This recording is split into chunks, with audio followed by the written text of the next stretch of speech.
Clara Whitmore dropped to her knees in the snow, pressing her bare hands against the stranger's chest. He wasn't breathing right. His skin burned like fire under the December cold, and clutched against him was a child, a little girl with hollow eyes who hadn't made a single sound. "Mister, can you hear me?" Clara shouted over the howling wind. "Mister—" The girl stared at her, silent, terrified, holding on to him like he was the last thing left in the world. And maybe he was. If you want to know what happens next, subscribe to my channel and follow this story to the very end. Comment below with the city you're watching from. I want to see how far this story travels.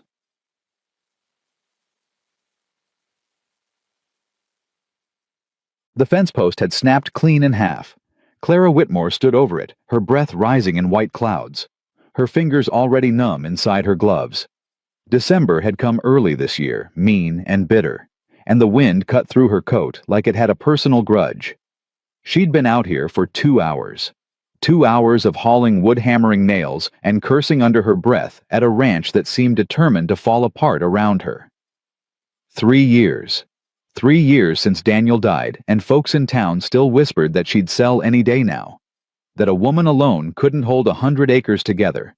That she'd come crawling back to Judge Whitmore hat in hand, begging him to take the land off her shoulders. Clara drove another nail into the post. She'd die first. The wind shifted, carrying something with it. Something that didn't belong. Clara straightened, squinting toward the mountain road. Nothing but white. Snow and fog, and there, a shape, moving slow, too slow. She grabbed her rifle from where it leaned against the fence and started walking. Her boots crunched through the frozen crust, each step deliberate, careful. Out here you didn't run toward strangers. You approached with caution and a loaded weapon. The shape became clearer. A man. Tall, broad-shouldered, staggering like a drunk on Sunday morning. He was carrying something. Someone. Clara's grip tightened on the rifle. "That's far enough," she called out. "State your business." The man stopped, swayed. His head came up, and even from 20 feet away, Clara could see his face was wrong. Flushed red eyes, glassy lips cracked and bleeding. "Please." His voice came out broken, barely more than a rasp. "Please, she's cold. She hasn't eaten in 2 days." Clara's eyes dropped to the bundle in his arms. A child. A little girl, maybe 6 years old, wrapped in a blanket so thin it might as well have been paper. The girl's face was pale as milk, her eyes open but empty, staring at nothing. "Who are you?" Clara demanded. "Samuel Brennan." He took another step, and his knees buckled. He went down hard, twisting at the last second to keep the child from hitting the ground. I was a... He couldn't finish. His whole body shook with fever. Clara didn't move. Her father had taught her better than that. Trust no one who shows up unannounced. Trust no one who begs. But the child. The child hadn't made a sound. Not a whimper, not a cry. She just lay there in the man's arms still, as death watching Clara with eyes that had seen too much. "Is she yours?" Clara asked. "My niece." Samuel's teeth chattered. "Her mama. My sister, she died. Scarlet fever. 3 months ago. I'm all she's got." Clara felt something crack inside her chest. Something she'd kept frozen solid for 3 years. "Can you walk?" He tried to stand. Failed. Tried again. I can't." He looked up at her, and Clara saw it then. Not just fever. Desperation. The kind that comes when a man has nothing left to give, but still has someone depending on him. "Just take her. Please, get her warm. I'll stay out here. I just need her to be safe." Clara lowered the rifle. "Don't be stupid," she said. "You'll be dead by morning." She walked toward him, each step feeling like a decision she couldn't take back. When she reached him, she crouched down and looked at the girl. "What's your name, sweetheart?" The girl didn't answer, didn't blink, just stared. "She doesn't talk," Samuel whispered. "Not since her mama died. Doctor said it's shock. Said she might never—" His voice broke. Clara reached out slowly, the way you'd approach a wounded animal. The girl flinched but didn't pull away. "I'm Clara," she said softly. "I'm going to help you. Both of you. Can you walk with me?" The girl looked at Samuel. He nodded weakly. "Go with her, Lily. Go with the nice lady." Lily. The name settled into Clara's mind like it belonged there. Clara lifted the girl into her arms. She weighed almost nothing. Skin and bones and silence. "Can you stand?" Clara asked Samuel. "I'll crawl if I have to." "Then crawl." He did, hands and knees through the snow, following her toward the house like a man dragging himself out of his own grave. Clara didn't look back. She couldn't. If she looked back, she might stop. And if she stopped, she might think. And if she thought, she'd remember all the reasons this was a terrible idea. A stranger, a child, her ranch, her reputation. She kept walking. The house was warm. Clara had banked the fire before she left, and the embers still glowed red in the hearth. She set Lily down on the settle near the fireplace and wrapped her in every blanket she could find. Samuel collapsed just inside the door. "Don't you dare die on my floor," Clara snapped. "I just scrubbed it." He laughed, or tried to. It came out as a wet, rattling cough that shook his whole body. Clara knelt beside him and pressed her hand to his forehead. Hot. Too hot. "When did the fever start?" 3 days ago. Maybe 4. He couldn't seem to focus on her face. "I tried to push through. Had to keep moving. They were..." He stopped. "They were what?" His jaw tightened. "Nothing." Clara studied him. Even sick and shaking, there was something in his face that didn't match the picture. He didn't look like a drifter. His hands were clean nails trimmed. His coat was worn, but well made. And there was something about the way he'd spoken, educated. "Careful. You're not a cowhand," she said. "No. What are you?" He closed his eyes. "Does it matter?" "It matters if you're bringing trouble to my door." Silence. Then quietly, "I was a doctor. Once." Clara sat back on her heels. It's a long story. "I'm not going anywhere."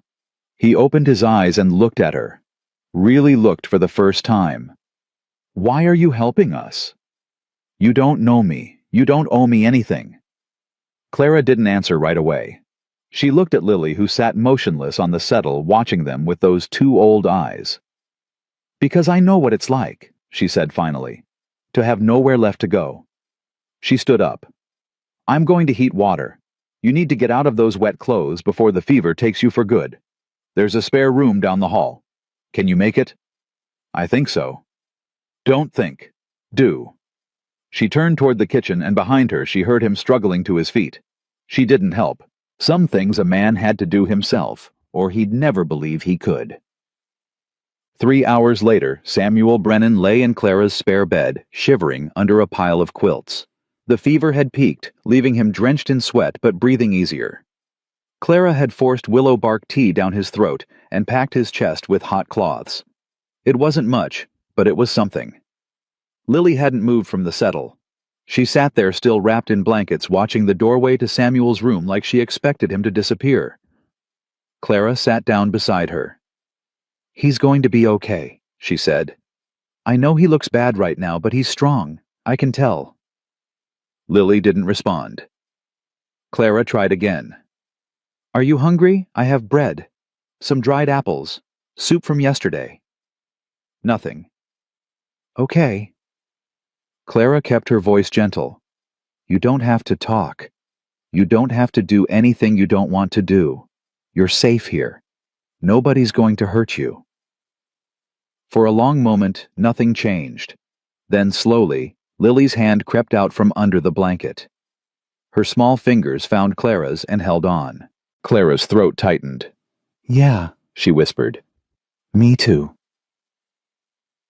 The night passed slow and hard. Clara dozed in the chair beside Samuel's bed, waking every hour to check his breathing. Change his cloths, force more tea into him. Somewhere around 3 in the morning the fever broke. He stopped shaking. His breathing deepened into real sleep. Clara slumped back in her chair and rubbed her eyes. She was exhausted. Her back ached. Her hands were raw from the cold, and she couldn't remember the last time she'd eaten. But he was alive. A sound from the doorway made her turn. Lily stood there, blanket trailing behind her like a cape, watching Samuel's chest rise and fall. "He's sleeping," Clara said softly. "He's going to be okay." Lily walked to the bed. She reached out and touched Samuel's hand, just a brush of her fingers against his, then looked at Clara. For the first time, something moved behind those empty eyes. Something like hope. Clara held out her hand. "Come on, let's get you something to eat." Dawn came gray and cold. Clara stood at the kitchen window watching the snow pile up against the fence she'd been trying to fix. There'd be no going out today. The storm had settled in for good, wrapping the ranch in white silence. Behind her, Lily sat at the table eating bread with careful mechanical bites. She'd eaten 3 pieces already, plus a bowl of soup. Clara didn't comment, didn't push, just kept the food coming. "You like horses?" Lily looked up. "I've got 3 in the stable. One of them just had a foal last spring. Pretty little thing, chestnut-colored white star on her forehead. I've been calling her Star, but that's probably not very original." Clara smiled a little. "Maybe you can help me think of a better name. When the storm lets up, I can show you." Lily's eyes flickered. The first real spark Clara had seen. "I know what it's like," Clara said quietly. "To lose someone. To feel like you'll never be okay again." She pulled out a chair and sat down across from Lily. 3 years ago, I lost my husband. His name was Daniel. He was a good man. Not perfect, but good. He died in a riding accident. His horse spooked, threw him into the rocks. He was gone before I could get to him." Lily watched her chewing slowly. "For a long time after, I didn't want to talk either. Didn't want to do anything. Just wanted to disappear." Clara's voice stayed steady. "But you know what I learned. The people we love, they don't really leave us. Not all the way. They stay here." She touched her chest. "In our hearts. And as long as we remember them, they're never really gone." Lily's hand stopped halfway to her mouth. Her lips trembled. "Your mama loved you," Clara said. "I can see it in the way your uncle carried you through that storm. She loved you enough to make sure he'd take care of you. And he loves you too. That's why he's here. That's why he almost died trying to keep you safe." A single tear rolled down Lily's cheek. Clara reached across the table and gently wiped it away. "You don't have to be strong all the time," she said. "Not here, not with me." Lily's whole body shuddered. Then she was out of her chair, crashing into Clara's arms, sobbing silently against her shoulder. No sound, just shaking, desperate, broken grief that had been locked up for 3 months. Clara held her tight. "That's it," she murmured. "Let it out. I've got you. I've got you." Samuel woke up around noon. Clara heard him stirring and went to check. He was sitting up in bed looking around the room like he wasn't sure how he'd gotten there. "Good," she said from the doorway. "You're not dead." He turned toward her voice.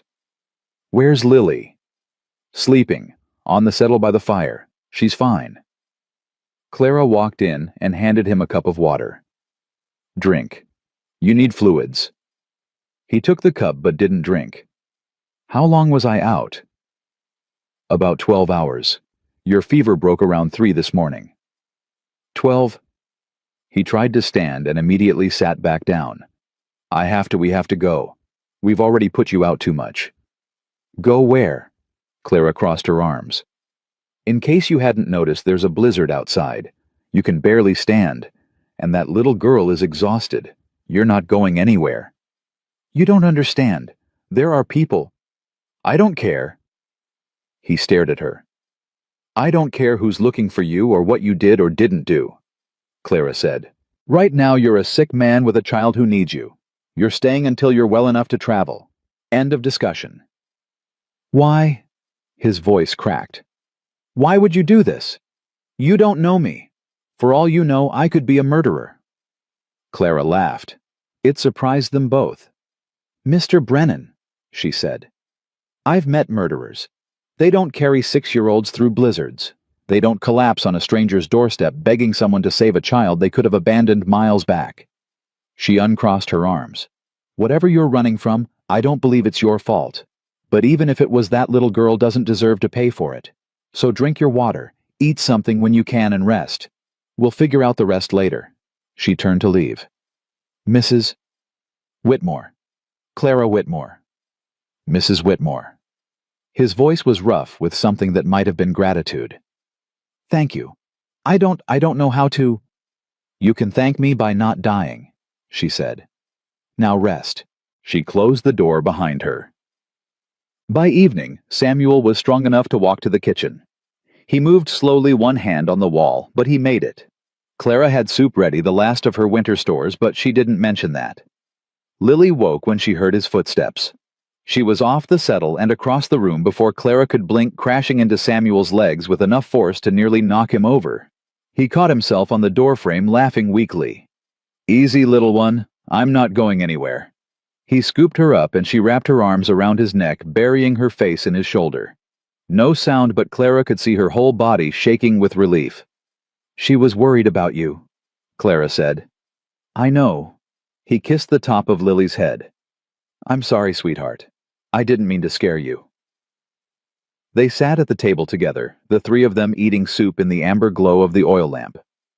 Outside the wind howled, but in here it was warm, safe. "I owe you an explanation," Samuel said after a while. "You don't owe me anything. I want to tell you, you deserve to know what you've gotten yourself into." Clara set down her spoon. "All right." Samuel was quiet for a moment, gathering his thoughts. Lily had fallen asleep against his chest, her small breaths even and calm. "I was an army surgeon," he began, "during the war.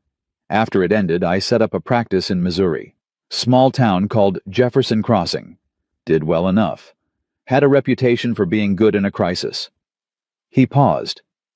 "Maybe too good." Clara waited. "There was a man named Richard Holloway, banker, owned half the county. His wife got sick, something in her lungs. He brought her to me. I did everything I could, but—" Samuel's jaw tightened. "She died. Nothing I could have done would have saved her, but Holloway didn't see it that way." "He blamed you." "He needed someone to blame. His brother was the sheriff. Within a week they were saying I'd poisoned her, that I'd been having an affair with her and killed her when she tried to end it." His voice was flat, empty. None of it was true, but truth doesn't matter when a rich man wants you destroyed. Clara's hands curled into fists under the table. "There was a warrant. I knew I'd never get a fair trial, so I ran." He looked down at Lily. "My sister was all I had left. When she got sick, I went to her. But by the time I got there—" He couldn't finish. "You took Lily. I promised Sarah I'd keep her safe. That was the last thing I said to her." His voice broke. "I can't break that promise. I can't." Clara stood up. She walked to the window and looked out at the white emptiness. "How long ago did you leave Missouri?" 2 months. "And they're still looking. Holloway's got money. He'll look forever." She turned back to face him. "Then we'll have to be ready." Samuel blinked. You think I'm going to throw you out after hearing that? You think I'm going to send a 6-year-old girl out into a blizzard because some rich man in Missouri told lies?" She walked back to the table and sat down hard. "I've spent 3 years fighting people who want to take what's mine. I'm not afraid of a banker." "Clara, Mrs. Whitmore. Clara," she corrected. "And I mean it. You stay as long as you need to. You help me with the ranch when you're well. In exchange, you and Lily have a roof and food. That's the deal." He stared at her like she was something he'd never seen before. "You barely know me." "I know enough." She held his gaze.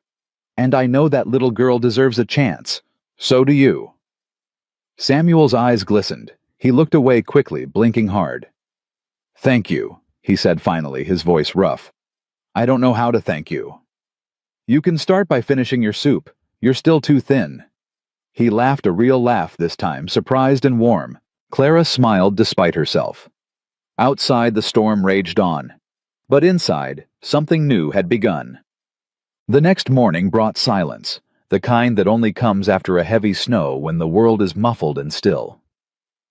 Clara woke before dawn as she always did, and lay in bed for a moment listening. Two sets of breathing came from down the hall, one deep and steady, one small and soft. She wasn't alone anymore. The thought hit her harder than she expected. For 3 years she'd woken to silence, eaten alone, worked alone, gone to bed alone. She'd told herself she liked it that way, that she didn't need anyone. Maybe she'd been lying. She got up dressed quietly and headed to the kitchen to start the fire. But when she rounded the corner, she stopped. Samuel was already there. He stood at the stove feeding kindling into the flames, his movements careful but sure. He looked better this morning, still thin, still pale, but steadier, more present. "You should be resting," Clara said. He didn't turn around. "Couldn't sleep. Figured I'd make myself useful. By stealing my morning chores. By trying to earn my keep." He turned then, and there was something in his face, determination maybe, or pride. "I'm not going to sit around while you do all the work. Not when you've done so much already." Clara crossed her arms. "You're still recovering." "I'm well enough to start a fire." He almost smiled. "I'm a doctor. Remember, I know my limits." She wanted to argue. But there was something in the way he stood shoulders back, chin up, that reminded her of herself. The need to be useful, to prove you weren't a burden. "Fine," she said. "But if you collapse again, I'm not carrying you." "Fair enough." They worked in silence for a while, Clara making coffee, Samuel stoking the fire. It was strange sharing the morning ritual with someone. Strange, but not unpleasant. "Can I ask you something?" Samuel said eventually. Clara nodded. "Your husband, how did he die?" She poured 2 cups of coffee and handed him one. Her hands were steady. "Horse spooked. Threw him into the rocks. He broke his neck." She took a sip. 3 years ago next month." "I'm sorry." "So am I." She sat down at the table. "He wasn't perfect. Nobody is. But he was good to me, and he believed in this place. Believed we could make something of it." "And you have." Clara laughed bitterly. "Barely. His father, Judge Whitmore, has been trying to take it back since the funeral. Says a woman can't run a ranch alone. Says it's not proper." Samuel sat across from her. "But you've held on." "Stubborn, I guess." "Strong," he corrected. Their eyes met. Something passed between them. Recognition, maybe. 2 people who'd been knocked down and refused to stay there. "I know something about stubborn," Samuel said quietly. "Sarah was the same way. Wouldn't give up on anything. Wouldn't let go." He looked into his coffee cup. "I think that's why Lily stopped talking. She was holding on so tight to her mother that when Sarah died, something in her just broke." Clara's chest ached. "She'll heal, in time." "You really believe that?" "I have to." She set down her cup. "Because if I stop believing people can heal, I have to stop believing it about myself. And I can't do that. Not yet." Samuel was quiet for a long moment. Then he reached across the table and covered her hand with his. "Thank you," he said. "For everything. For believing." Clara didn't pull away. "Don't thank me yet," she said. "We've got a long winter ahead." Good. The storm broke 3 days later. Clara stood on the porch, breathing in the sharp, clean air, watching the sun paint the snow gold and pink. Behind her, Lily pressed her face against the window, her breath fogging the glass. "Come on," Clara called to her. "Let's go see the horses." Lily's eyes went wide. She looked at Samuel, who sat at the kitchen table, still moving slow, but stronger every day. "Go ahead," he said. "I'll be right here when you get back." Lily hesitated. Then she grabbed Clara's hand and pulled her toward the door. The stable was cold but dry, the air thick with the smell of hay and horses. Clara led Lily down the row of stalls, introducing each one. "This is Ranger. He's the oldest. Don't let him fool you. He's gentle as a kitten." She moved to the next stall. "This is Bella. She's moody but she's fast. Best horse I've ever had." Lily's hand tightened in Clara's as they reached the last stall. "And this," Clara said, "is Star." The foal was small and perfect chestnut coat, gleaming white star bright on her forehead. She nickered softly and pressed her nose against the stall door. Lily reached out slowly. Her fingers brushed the foal's soft muzzle. For a moment, nothing happened. Then so quiet Clara almost missed it. Pretty. Clara's heart stopped. She looked down at Lily, not daring to breathe. Lily's hand was still on the horse's nose. Her eyes were still fixed on Star, but her lips were moving. Pretty horse. Clara dropped to her knees, putting herself at Lily's level. Tears burned in her eyes. "Yes," she whispered. "Yes, she is. She's very pretty." Lily finally looked at her, and for the first time since Clara had found her in the snow, something like a smile crossed the little girl's face. "Can I?" Lily's voice was rough, unused. "Can I name her?" Clara couldn't speak. She just nodded.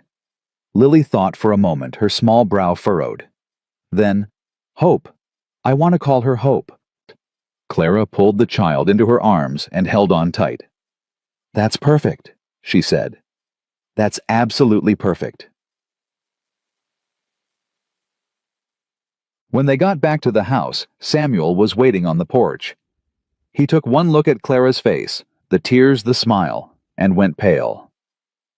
"What happened? Is she hurt? Is Uncle Sam?" He froze. Lily walked toward him, slow and steady. She stopped at the bottom of the porch steps and looked up at him. "I named the horse," she said. "Her name is Hope." Samuel made a sound, half laugh, half sob. He dropped to his knees and caught Lily as she ran into his arms. "You talked," he whispered. "You talked, sweetheart. You talked." Clara watched them, the man crying into his niece's hair, the little girl holding on to him like she'd never let go, and felt something shift in her chest. Something that had been frozen for 3 years finally began to thaw. She didn't know what tomorrow would bring, didn't know if Holloway's men would find them, or if Judge Whitmore would make his move, or if any of them would survive the winter. But right now, in this moment, on this porch, in the golden light of a December afternoon, there was hope. And that was enough. The days that followed felt like something borrowed from another life. Clara woke each morning to the sound of movement in the house. Samuel's footsteps in the kitchen, Lily's soft humming by the fire. Sounds she'd forgotten could exist. Sounds that made the silence of the past 3 years feel like a wound she hadn't known she was carrying. Samuel healed faster than she'd expected. Within a week, he was up before dawn chopping wood, mending fences, doing the work of 2 men like he had something to prove. Maybe he did. Clara understood that kind of drive, the need to be useful, to earn your place, to show the world you weren't as broken as it thought. "You're going to hurt yourself," she told him one morning, watching him haul a fence post out of the frozen ground. "That thing's been stuck for 2 winters. It's not going anywhere." Samuel wiped sweat from his forehead despite the cold. "It's coming out today." Stubborn fool. Takes one to know one. She almost smiled. Lily had started talking more. Not a lot, just a word here, a sentence there, but each one felt like a gift. She followed Clara around the ranch like a shadow, watching everything with those 2 old eyes, asking questions in her rough, unused voice. "Why do horses sleep standing up? What's that bird called? Can I help? That last one came most often. Can I help feed the chickens? Can I help brush Bella? Can I help make bread?" Clara said yes every time, even when it would have been faster to do it herself. There was something healing in watching Lily's small hands learn to work and seeing purpose replace the emptiness in her eyes. One afternoon, Clara found Lily in the stable, standing on a stool to reach Hope's mane. She was braiding it badly, but with fierce concentration. "That's looking good," Clara said. Lily didn't turn around. "Mama used to braid my hair every morning. She said it was our special time." Clara's throat tightened. She walked over and stood beside the stool. "Would you like me to braid your hair sometime?" Lily's hand stopped moving. She was quiet for so long that Clara thought she'd said the wrong thing. Then barely a whisper, "Yes, please." That night after supper, Clara sat Lily down by the fire and worked a brush through her tangled hair. Samuel watched from the kitchen table, pretending to read an old newspaper, but Clara caught him looking. His eyes were wet. She didn't say anything. Some moments didn't need words. 2 weeks after the storm, the world finally opened up again. The road into town became passable, and Clara knew she couldn't put off the supply run any longer. They were low on flour salt and lamp oil. More importantly, she needed to know what people were saying. Small towns had long memories and loose tongues. A stranger showing up at a widow's ranch in the middle of winter, that was the kind of story that spread faster than fever. "I'm going into town tomorrow," she announced at breakfast. Samuel looked up sharply. "Is that wise?" "We need supplies, and I need to show my face. Let folks know everything's normal." "Everything's not normal. They don't need to know that." He set down his fork. "I should come with you." "No." Clara's voice was firm. "You stay here with Lily. If anyone asks questions, I'll handle it." "Clara, this is my town, Samuel. These are my people. I know how to manage them." He wanted to argue. She could see it in the set of his jaw, the tension in his shoulders. But he didn't. "Be careful," he said quietly. "Always am." The ride into town took 3 hours through snow that came up to Ranger's knees in some places. Clara didn't mind. The cold gave her time to think, to plan what she'd say if anyone asked about the smoke coming from her chimney, about the tracks in her yard, about the man and child that old Sam Whitlow had probably already told everyone about. Cold Spring looked the same as always. A cluster of wooden buildings huddled against the Wyoming winter smoke, rising from every chimney horses tied up outside the saloon. Clara rode straight to the general store, keeping her eyes forward, her face neutral. Inside, Mrs. Patterson was arranging canned goods on a shelf. She turned when the bell rang, and her eyes went wide. "Clara Whitmore. Haven't seen you in weeks." "Been busy." Clara handed over her list. "Storm kept me in." Mrs. Patterson's voice dripped with unspoken questions. "Heard you had some excitement out your way." "Did you now?" "Sam Whitlow came through last week. Said he saw a man walking the mountain road with 2 babies. Said the man looked half dead." Clara kept her face blank. "Sam Whitlow sees a lot of things after he's been in the whiskey." "So there's no truth to it." "I didn't say that." Mrs. Patterson leaned forward, hungry for gossip. "Well, is there a man at your place, or isn't there?" Clara met her eyes. "There's a man. His name is Samuel Brennan. He's a widower with a niece. They got caught in the storm and I gave them shelter. He's been helping with the ranch in exchange for room and board. That's all." "That's all." "That's all." Mrs. Patterson's mouth twisted. "Folks are going to talk Clara. A single woman taking in a strange man. Folks always talk. They talked when I didn't sell after Daniel died. They talked when I refused to move into town. They'll talk now." Clara picked up her basket. "I've never let talk stop me before. I don't intend to start." She paid for her supplies and walked out before Mrs. Patterson could say another word. But the damage was done. By the time she'd finished her errands, the post office, the feed store, the blacksmith, she could feel eyes following her everywhere. Whispers stopped when she approached. Conversations resumed when she passed. Let them talk, she told herself. Let them think what they want. But deep down, she knew this was only the beginning. She was loading the last of the supplies onto Ranger when a voice stopped her cold. "Clara." She turned slowly. Judge Harlan Whitmore stood on the boardwalk outside the courthouse, his black coat immaculate, his silver hair gleaming in the winter sun. He looked exactly as he always did, distinguished, powerful, utterly sure of himself. Clara's father-in-law, the man who'd been trying to take her ranch for 3 years.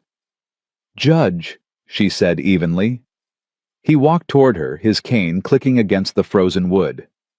"I heard you've taken in a boarder. Word travels fast. It does when the word concerns my son's widow." He stopped a few feet away, close enough that she could see the calculation in his eyes. "Who is this man?" "A traveler. He got caught in the storm." "And you just took him in?" "A stranger. He had a child with him. A little girl. I wasn't going to let them freeze to death." Something flickered across Harlan's face. "How charitable of you. I'm not looking for your approval." "No." His voice hardened. "You never have been. That's always been your problem, Clara. You don't understand how things work. How they have to work." Clara's hands tightened on the reins. "I understand just fine. You want my land. You've wanted it since Daniel died. The answer is still no. This isn't about what I want. This is about what's proper, what's legal." He stepped closer. "A woman alone cannot hold that much property. The county has rules, standards. Standards you've been trying to use against me for 3 years. And now you've given me more ammunition." His smile was thin cold. "A strange man living on your property, working your land. People will assume the worst, Clara. They'll say you're living in sin. They'll say you've abandoned your husband's memory." Clara felt heat rise in her chest. Daniel would have done the same thing. He would have helped someone in need. Daniel would have thought of his reputation. His family's reputation. Daniel wasn't as small as you. The words hung in the air between them. Harlan's face went rigid. "You have 3 months," he said quietly. "The stewardship clause in your deed requires a male authority to oversee the property if you remain unmarried after 5 years. Daniel died 3 years ago. The clock is ticking." Clara's blood went cold.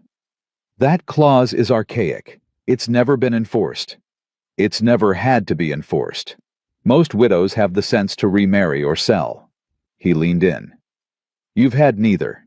And now with this situation, I have grounds to petition the court, to have the property transferred to family oversight. You can't do that. I can, and I will." He straightened.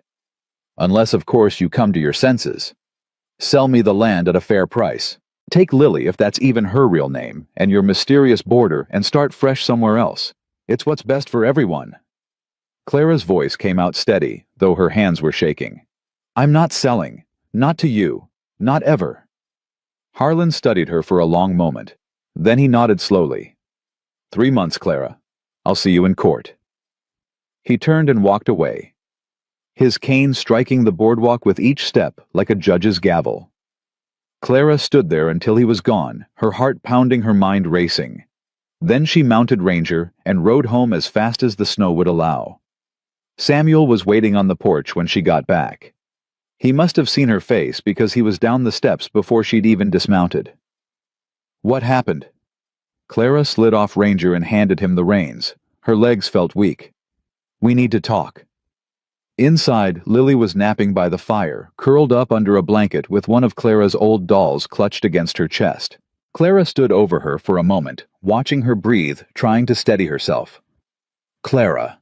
Samuel's voice was low, urgent. "What happened in town?" she told him. All of it. The whispers, the stares, the confrontation with Harlan. The 3-month deadline. The stewardship clause. When she finished, Samuel was pale. "This is my fault," he said. "If I hadn't shown up—" "Don't." Clara cut him off. "Harlan's been looking for an excuse for years. If it wasn't you, it would have been something else. A bad harvest, a broken fence. He'd have found a way. But I gave him the way. I handed it to him. You didn't hand him anything. You were dying in a snowstorm with a child in your arms. That's not a crime." Samuel sank into a chair, his head in his hands. "What are we going to do?" Clara sat down across from him. She was tired, bone-tired, but her mind was clear. "We fight. He looked up. How? The stewardship clause requires a male authority if I'm unmarried. So either I find a way to challenge the clause, or I... She stopped. Or you what? Clara couldn't look at him. Or I get married. The silence that followed was heavy thick with everything neither of them could say. Clara, Samuel said finally, his voice rough. I can't ask you to... You're not asking. I'm not asking either. I'm just... stating facts. She stood up, walked to the window, stared out at nothing. I've survived 3 years alone. I can survive 3 more. But that little girl... She glanced at Lily, still sleeping peacefully. She needs stability. She needs a home. And you need protection from whatever's chasing you. You don't owe us anything. I know. She turned to face him. But I've been alone a long time, Samuel. Maybe too long. And these past few weeks with you and Lily here... She shook her head. I forgot what it felt like. To have someone to talk to at dinner. To hear footsteps in the house. To not wake up every morning wondering what the point of it all is. Samuel stood slowly. He crossed the room until he was standing right in front of her. Clara, if I married you, it wouldn't be because of the land, or because I need protection. His voice was barely a whisper. It would be because you're the strongest woman I've ever met. Because you took in 2 strangers in a storm and saved their lives. Because you held my niece when she cried and told her it was okay to feel. Clara's heart was beating so hard she could feel it in her throat. Samuel, I'm not proposing. Not yet. I'm just telling you the truth. He reached out and took her hand. Whatever you decide, I'm with you. If you want to fight this alone, I'll support you. If you want me gone, I'll go. But if you want me to stay, really stay, then I will. For as long as you'll have me. Clara looked down at their joined hands. His fingers were rough calloused from weeks of hard work. Warm. I don't know what I want, she admitted. I haven't let myself want anything in 3 years. Then take your time. Figure it out. He squeezed her hand gently. I'm not going anywhere. From the settle, a small voice spoke. Uncle Sam, Clara. They both turned. Lily was sitting up, rubbing her eyes, looking between them with sleepy confusion. What's wrong? Clara let go of Samuel's hand and walked over to the child. She knelt down, brushing hair back from Lily's face. Nothing's wrong, sweetheart. We were just talking. You looked sad. Clara smiled despite everything. I'm not sad. I'm just... thinking. Lily considered this. Then she reached out and patted Clara's cheek with one small hand. Don't think too hard. Mama always said thinking too hard gives you wrinkles. Samuel laughed a real laugh, surprised and warm. Clara felt it spread through her like heat from a fire. Your mama sounds like she was very smart, Clara said. She was. Lily's voice was matter of fact. She was the smartest person in the whole world, except for maybe Uncle Sam. And maybe you.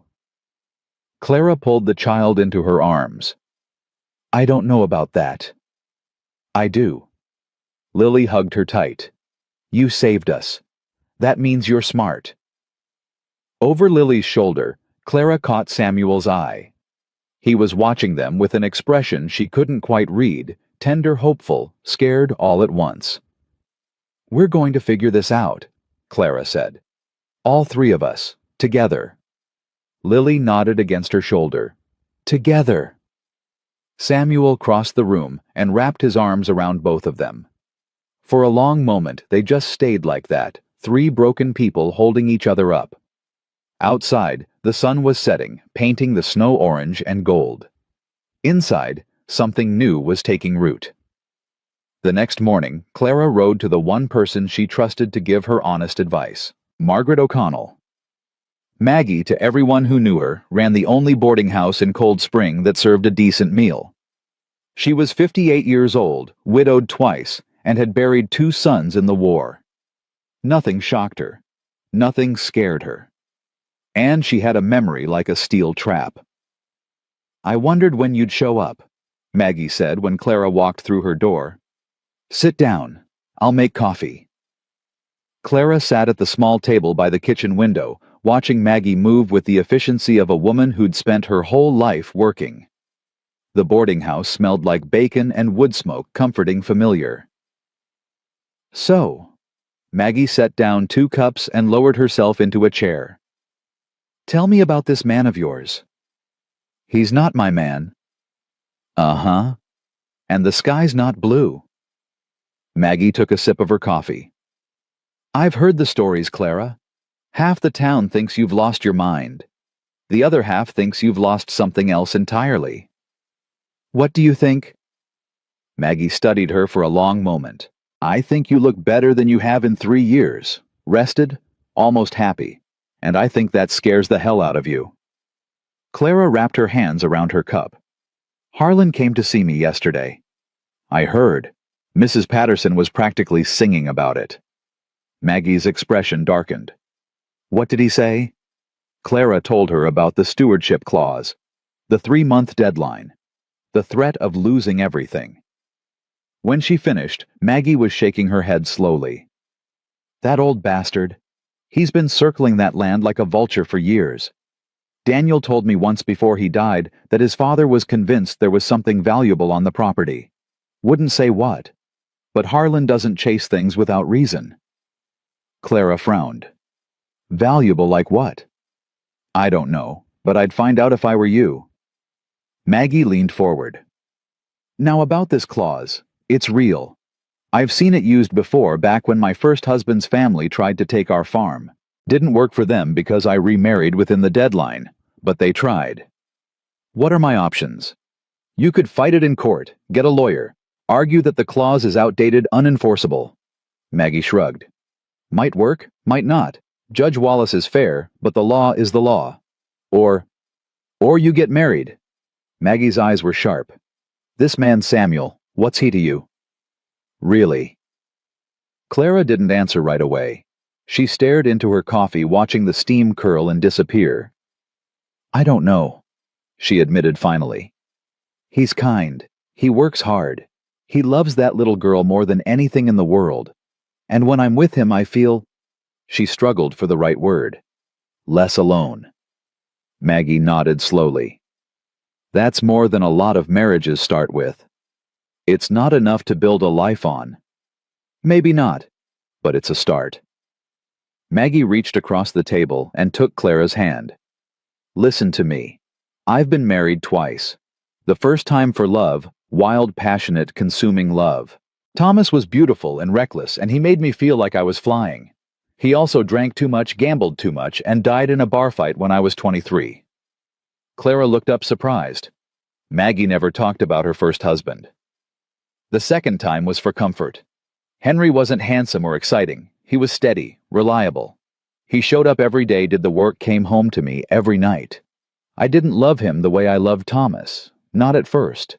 But after 20 years of waking up next to him, of raising our boys together, of holding each other through the hard times. Maggie's voice softened. That was the deepest love I've ever known. The kind that grows slow and quiet and lasts forever. What are you saying? I'm saying, don't wait for lightning to strike. Sometimes the warmest fires are the ones you build yourself, one log at a time. Maggie squeezed her hand. This man came into your life for a reason. Maybe it was just the storm. Maybe it was something more. But the way you talk about him, the way your face changes when you say his name, there's something there, Clara. Don't be too proud to see it. Clara felt tears prick her eyes. She blinked them back. I'm scared, she whispered. Of course you are. Love is terrifying, especially the second time around when you know exactly how much it can hurt to lose someone. Maggie's grip tightened. But you know what's more terrifying, spending the rest of your life alone because you were too afraid to try. Clara sat with that for a long moment. Then she pulled her hand back and stood up. Thank you, Maggie. Any time. Now go home to that man of yours before he starts to worry. He's not... Get out of here. But Maggie was smiling. Clara rode home with Maggie's words echoing in her head. Sometimes the warmest fires are the ones you build yourself. She found Samuel in the stable teaching Lily how to brush Bella.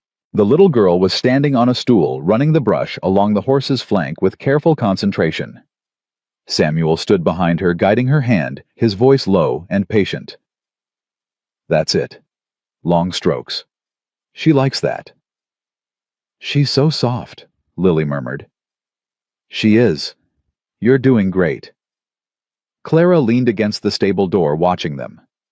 Something warm spread through her chest. Samuel looked up and saw her. His face changed, softened, and he smiled. You're back. How was town? Informative. Clara walked over and stroked Bella's nose. Maggie sends her regards. Maggie O'Connell, the boarding house lady. You know her. Met her briefly when I first came through. She gave me directions to the mountain road. He paused. She's the one who told me there was a ranch up this way. Said the widow who lived there might have work. Clara stared at him. She sent you here. In a manner of speaking. Samuel's smile faded slightly. I didn't know it then, but I think she might have been doing more than giving directions. Lily tugged on Samuel's sleeve. Uncle Sam, can I give Hope a carrot? Sure, sweetheart. Check the bucket by the door. Lily hopped off the stool and ran toward the feed bucket, leaving Clara and Samuel alone. Maggie thinks I should marry you, Clara said quietly. Samuel went very still. She said that, not in so many words, but she implied it pretty strongly. Clara kept her eyes on Bella, not trusting herself to look at him. She also said that the land might be worth more than I know, that Harlan's been after it for a reason. What kind of reason? I don't know, but I'm going to find out. Samuel was quiet for a moment. Then he stepped closer, close enough that Clara could feel the warmth of him. Clara, whatever you decide about us, I want you to know that I meant what I said. I'm not going anywhere. Not unless you ask me to. She finally looked at him. His eyes were steady earnest, full of something she was afraid to name. I know, she said softly. Good. He reached out and tucked a strand of hair behind her ear. His fingers lingered for just a moment longer than necessary. Now, let's go figure out what Harlan Whitmore is really after. From across the stable, Lily's voice rang out. Hope ate the whole carrot. She liked it. Clara smiled despite everything. Good girl. Now come on. It's time for supper. The three of them walked back to the house together, Lily between them, holding both their hands. The sun was setting behind the mountains, turning the sky pink and gold. Clara didn't know what tomorrow would bring. She didn't know if she could beat Harlan, or if she was brave enough to let herself love again, or if any of them would make it through the winter. But right now, in this moment, she had two hands in hers, and that was enough to keep going. The answer came 3 days later, buried in a stack of old papers Clara found in Daniel's study. She'd avoided this room since his death. It still smelled like him leather and pipe tobacco, and the faint mustiness of old books. His coat still hung on the back of the chair. His reading glasses still sat on the desk where he'd left them. But Maggie's words wouldn't leave her alone. Harlan doesn't chase things without reason. So Clara forced herself through the door. Forced herself to sit at Daniel's desk and started going through the drawers. Most of it was mundane. Bills receipts, letters from suppliers. A few photographs their wedding day. The house when it was first built. Daniel's mother before she passed. Clara touched each one gently, letting the memories wash over her without drowning. Then she found the envelope. It was hidden at the very back of the bottom drawer, tucked behind a false panel she'd never noticed before. The paper was yellowed brittle with age. Inside was a single sheet covered in cramped handwriting. Clara read it once, then again. Then a third time, her heart pounding harder with each pass. Samuel. He came running, Lily close behind. What is it? What's wrong? Clara held up the letter. I know why Harlan wants this land. She spread the paper on the desk so they could both see. The letter was from a surveyor dated 15 years ago, addressed to Daniel's grandfather. Silver, Clara said. There's a silver deposit somewhere on this property. The surveyor found traces of it in the creek bed on the western edge. He recommended a full excavation, but Daniel's grandfather refused, said he didn't want miners tearing up his land. Samuel leaned closer. Does Harlan know about this? He must. This was his father's land before it was Daniel's. He probably found out years ago and has been waiting for a chance to get it back. Clara's hands were shaking. That's why he's been so persistent. That's why he won't give up. This land could be worth a fortune. And if you lose the stewardship case, he gets everything. The land, the house, the silver, all of it. Lily tugged on Clara's sleeve. What silver? Clara looked down at the child's worried face. She forced herself to smile. It's a kind of metal, sweetheart. Very valuable. Some people want it very badly. Bad people. Clara hesitated. Sometimes. Samuel straightened up, his expression grim. We need to tell someone. The sheriff, maybe. Or a lawyer. Tell them what? That my father-in-law wants land that legally might become his anyway. Clara shook her head. The stewardship clause is real. Unless I can challenge it in court, or find another way around it, Harlan wins. The silver just explains why he's so determined. Then we find another way. Clara looked at him. Samuel, I mean it. His voice was fierce. You've given us everything. Shelter, food, a home. I'm not going to stand by and watch someone take that from you. It's not your fight. The hell it isn't. The curse surprised her. Samuel rarely raised his voice, rarely showed anything but calm, steady patience. But now, his jaw was tight. His hands clenched at his sides. You took us in when you didn't have to, he said.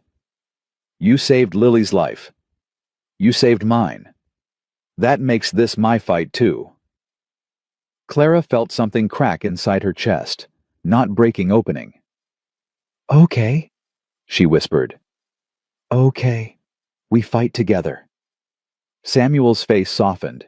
He reached out and took her hand. Together. Lily squirmed between them. Can I fight too? Clara laughed despite herself. You can help by being brave. Can you do that? Lily nodded solemnly. I can be very brave. I know you can. They spent the rest of the day planning.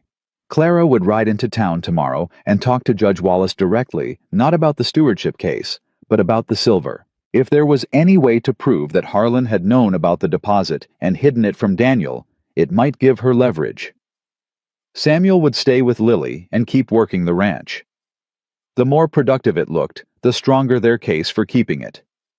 That night, after Lily was asleep, Clara sat by the fire with Samuel. They didn't talk much, just sat together watching the flames, sharing the silence. Clara. She looked up. Samuel's face was serious.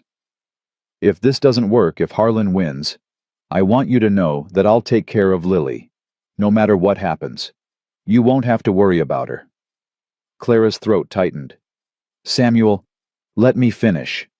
He leaned forward. But I also want you to know that I don't intend to let him win. I don't care what it takes. I don't care what I have to do. You've given us a chance at a real life, and I'm not going to let some greedy old man take that away. Clara studied his face. The firelight played across his features, turning his eyes gold. You're a good man, Samuel Brennan. I'm a man who owes you everything. You don't owe me anything. Then let me give it anyway. He reached out and touched her cheek. Let me be here. Let me help. Not because I have to, because I want to. Clara closed her eyes. His hand was warm against her skin. I'm scared, she admitted. I know. Not just of losing the land, of everything. Of letting myself need someone again. Of trusting someone and having them leave. I'm not going to leave. You don't know that. Anything could happen. You could get sick again. Those people from Missouri could find you. I could wake up one morning and you'd just be gone. Clara. His voice was gentle but firm. Look at me. She opened her eyes. Samuel was closer now, his face inches from hers. I'm not going to leave. Not today. Not tomorrow. Not ever. Unless you tell me to go. Do you understand? She nodded slowly. Good. He pulled back slightly. Now get some sleep. You've got a big day tomorrow. Clara didn't want to sleep. She wanted to stay here in this moment where everything felt possible. But Samuel was right. Tomorrow was going to be hard. She stood up, paused, then bent down and pressed a quick kiss to his forehead. "Thank you," she whispered. Then she walked to her room before she could do anything else. The ride into town the next morning was colder than usual. A bitter wind had picked up overnight, cutting through Clara's coat like knives. She hunched lower in the saddle and urged Ranger forward. Judge Wallace's office was on the second floor of the courthouse, a cramped room stuffed with books and papers and the perpetual smell of cigar smoke. He was a small man with a big mustache and eyes that saw everything. "Mrs. Whitmore." He gestured to a chair. "I had a feeling I'd be seeing you." Clara sat down, keeping her back straight. "You know why I'm here." "The stewardship case. Harlan's been making noise about it for weeks." Wallace leaned back in his chair. "I have to tell you, Mrs. Whitmore, the law is not on your side. The law is outdated." "Maybe so, but it's still the law." He folded his hands. "What do you want from me?" Clara pulled the letter from her coat and laid it on his desk. "I want you to read this." Wallace picked it up, squinting through his spectacles. His eyebrows rose as he read. "Silver," he murmured. "On my land. Harlan knew about it probably for years. That's why he's so desperate to get the property back." Wallace set down the letter. "This is interesting, but it doesn't change the legal situation. The stewardship clause is valid, unless you can prove fraud or coercion. What if Harlan hid this information from Daniel? What if Daniel never knew about the silver because his own father kept it from him?" Wallace was quiet for a moment. "That would be difficult to prove. And even if you could, it might not be enough to overturn the clause." Clara's heart sank. "So there's nothing I can do?" "I didn't say that." Wallace leaned forward. "There's one provision in the clause that might help you. It requires a male authority to oversee the property, but it doesn't specify what kind of authority. A husband, certainly, but also a business partner, or a legal guardian." Clara frowned. "I don't understand." "If you were to enter into a formal business arrangement with someone, a man, obviously because this county is full of backwards fools, it might satisfy the requirements of the clause without requiring marriage. A business partner. Exactly. Someone with a stake in the property legally recognized. It's not ideal, but it might buy you time while we figure out a more permanent solution." Clara's mind raced. A business partner. Samuel. How would that work legally? "You'd need to draw up a contract, something that gives your partner a vested interest in the property's success without transferring ownership. I could help you draft something." "And Harlan couldn't challenge it." "He could try. But if the paperwork is solid, and if your partner is legitimate, it would at least force him to court. And in court, things can go either way." Wallace's eyes were sharp. "Do you have someone in mind?" Clara nodded slowly. "I think I might." She rode home faster than she'd come, her mind spinning with possibilities. A business partnership. It wasn't marriage. It didn't carry the same weight, the same commitment. But it would bind her and Samuel together in a way that was harder to break. Was that what she wanted? She wasn't sure.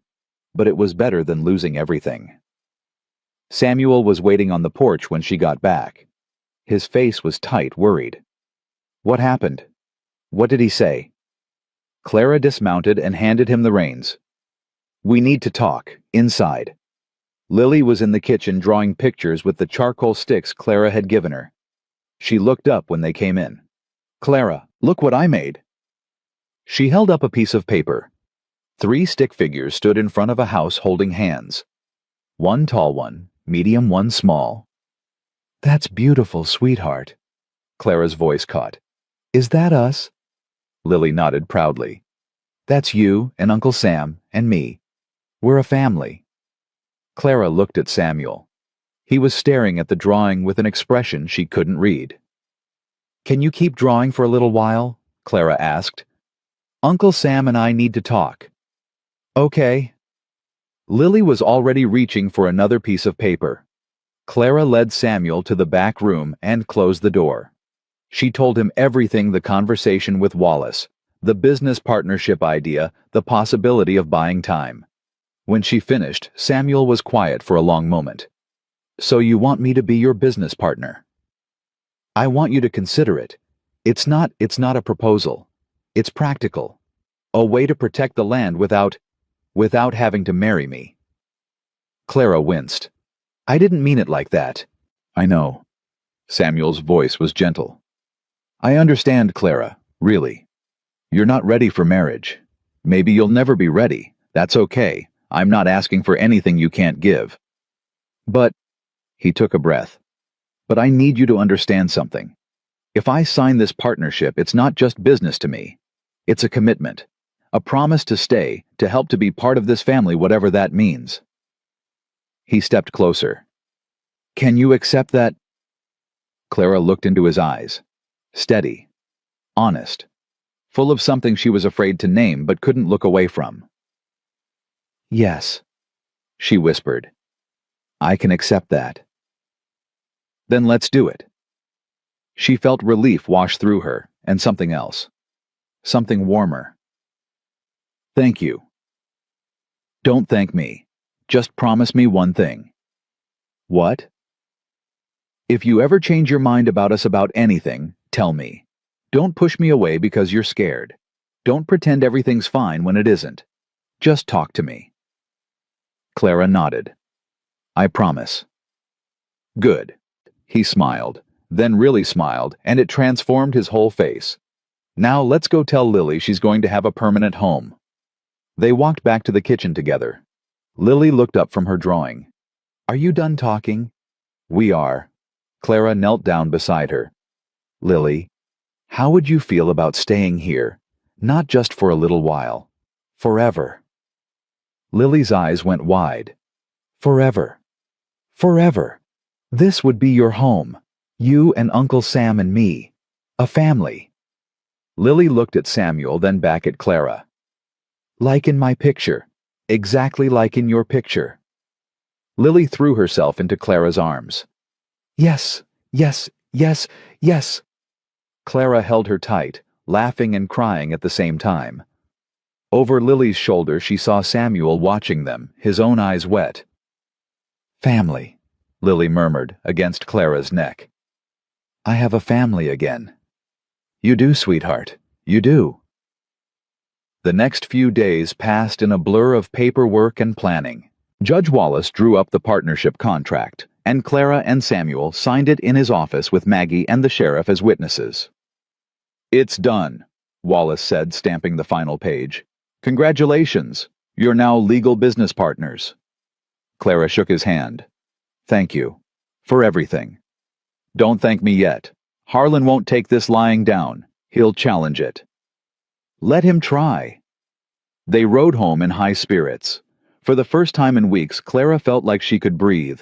Like maybe, just maybe, things were going to be okay. That feeling lasted exactly 3 days. Clara was in the stable brushing Bella when she heard hoofbeats on the road. Fast ones. Too fast for a casual visitor.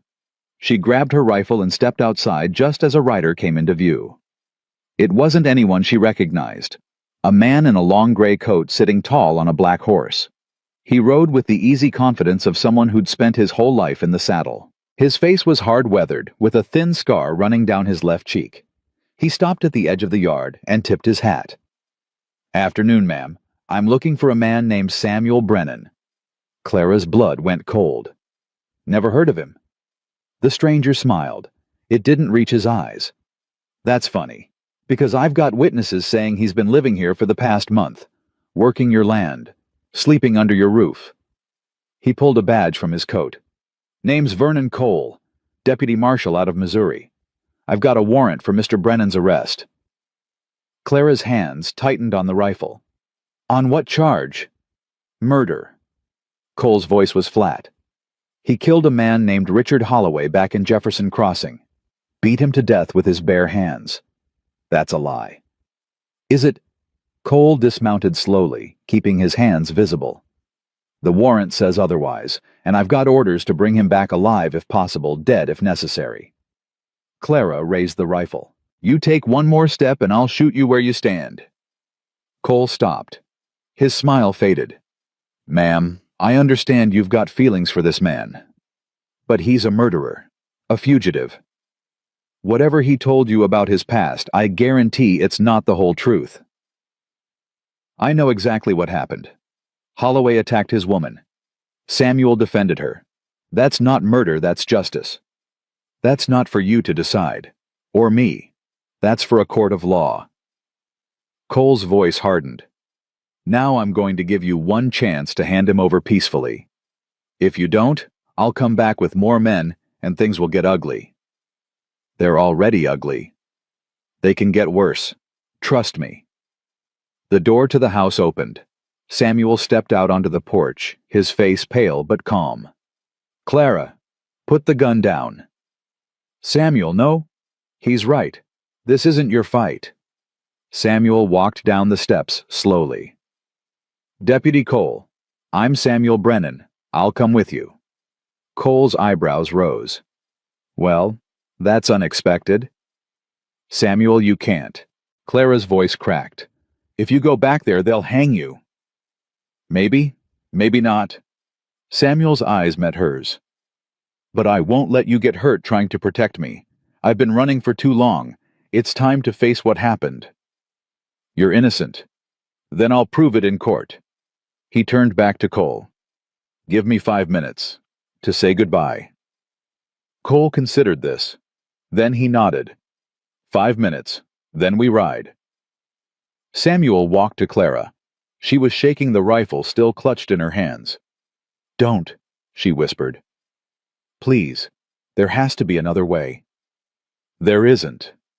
He gently took the rifle from her hands and set it aside. Clara, listen to me. You've given me more than I ever deserved. A home, a family, hope. His voice broke slightly. But this is something I have to do. For Lily. For you. For myself. What about the partnership, the land? The contract stands whether I'm here or not. You'll be protected. He cupped her face in his hands. Take care of Lily. Promise me. Tears streamed down Clara's face. I promise. Tell her I love her. Tell her I'll come back if I can. Samuel. He kissed her. It wasn't soft or gentle.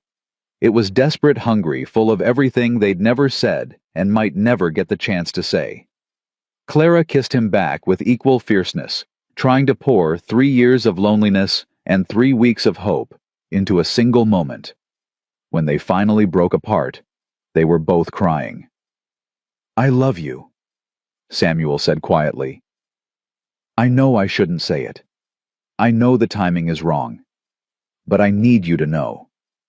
Whatever happens, I love you. Clara couldn't speak. She just nodded, her heart breaking. Samuel turned and walked toward Cole. The deputy was already mounting his horse. Wait! The voice was small, broken, coming from the porch. Lily stood in the doorway, her face white with terror. Uncle Sam, where are you going? Samuel's whole body tensed. He turned back. I have to go away for a little while, sweetheart.